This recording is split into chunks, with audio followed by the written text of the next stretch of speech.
Kung ako ang life coach mo, mumurahin kita.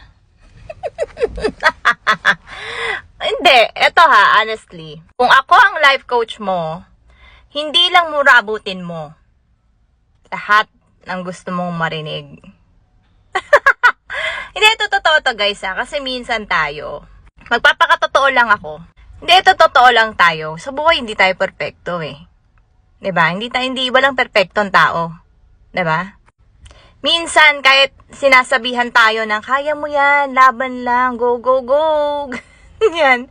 Kahit sinasabihan tayo ng mga nasa paligid natin, seryoso to, sinasabihan tayo ng mga nasa paligid natin na kaya natin gawin yan, kaya mo yan, ako nga nalakpasan ko yan, ako nga nakayanan ko yan, ako nga kinaya ko yan, ako nga kaya ko yan, ako yan, nalakpasan ko yan.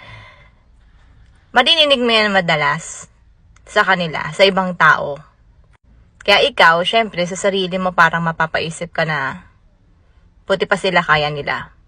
Pero kung ako ang life coach mo, mumurahin muna kita. Totoo to ha. Ako sorry. Kasi para sa akin, minsan nagigising lang yung tao kapag pinupush mo sila.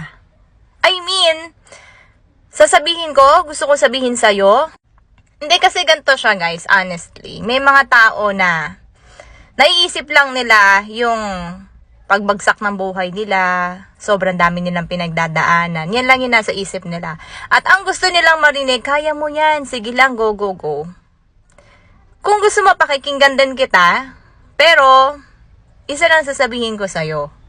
Magiging harsh din ako sa'yo sa pagbibigay ko ng advice. Kasi may mga tao na kapag ka mas sinabihan mo ng kaya mo yan, mas lalo sila nang hihina. Alam mo yun, yung parang nagiging normal na lang sa kanila yun, or parang normal na lang sa kanila yung mga ganong klase ng salita.